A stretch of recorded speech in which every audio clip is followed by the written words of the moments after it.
And if you naturally struggle with things looking just slightly textured, and if you add more, it looks cakey, and then you do this trick, your skin just looks so good. Just so good. Welcome to the life-changing foundation hack, because it works amazing, and especially if you're over 40 and you have struggled with pores, you have redness, you just have been missing out on foundation being great for a while. It is this beautiful combination of two products. You probably already use them if you use Limelife by Alcone products, but maybe you don't use them in this way, and I'm telling you, this makes a difference. So I've washed off my makeup. My face is a bit red now. You're going to see magic even more because you're going to see it really does work to bring your skin into alignment with being a little bit better than when you started. Okay, so I'm going to show you the steps. You're going to think, how does it make a big difference? You're going to wonder if they blend together properly. You're going to wonder a lot of things if you're kind of that personality that's like skeptical. That's me. That's why I know this. But this might be the tip you really needed for so long, and it's going to change everything about it. What you will need is your perfect foundation. You will need your Be Amazing concealer, and you will need a brush, preferably one of the new ones, though it's not necessary. If it's not one of the new ones, it's okay. Try the method that you always do.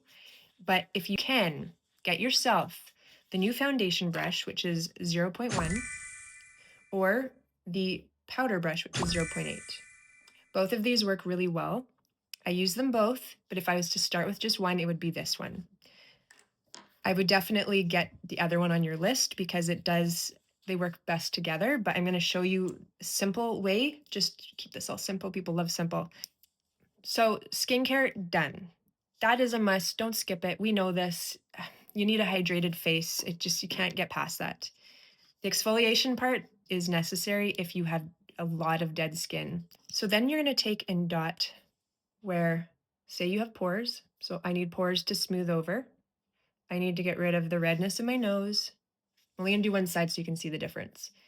And I want to clean up some of the freckles and the chin.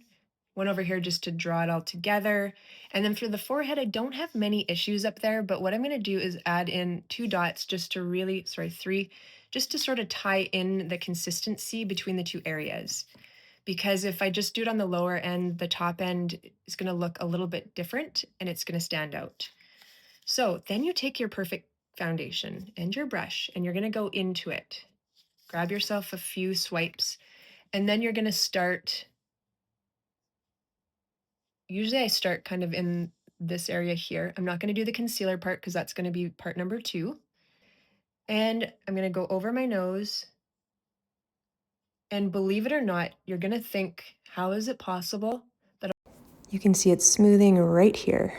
A water-based concealer and a wax-based foundation are fusing together, but they fuse together in a way that is just so amazing.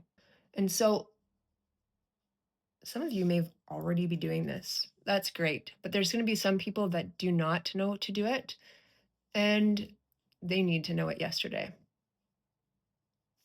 So I'm re-dipping in my foundation, and I'm just going in and I'm sort of filling in the areas with the dots first. And then with what's left, then I kind of work it into the other areas because they don't need as much coverage in those spots. And I'm really trying to make this look as natural as possible. If you're one of those people that you're like, I don't care about natural, you can put dots all over your face, go in with your foundation and seal those dots together. What it's going to do is it just creates like this flexible surface for the foundation to melt to, which is the perfect foundation. And then the concealer settles to it in a way that it kind of fuses over, creating a very smooth surface. They do go together, they don't separate. And if you naturally struggle with things looking just slightly textured, and if you add more, it looks cakey, and then you do this trick, your skin just looks so good. Just so good. So, but natural, right?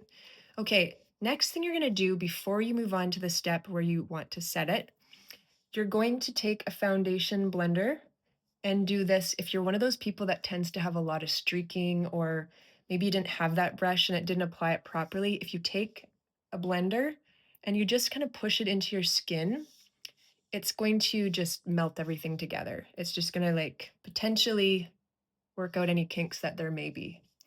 Okay, so the next step is going to logically be concealer. So I'm going to go and do concealer video number 2, and it's going to go over the most amazing concealer you've ever tried. Then we're going to go through number 3, which is creating some contour, because some people are going to wonder, how do I do the contour with it? Because there is a way for that too. And then we're going to finish off with the 4th video on setting the whole thing, making it look amazing. And I have a way to do that with powders you probably haven't tried. Gonna want to try it because I think it'll work amazing for people with aging skin that just find powder somehow is missing something. So you're gonna want to catch that as well. And I will see you guys in the next video.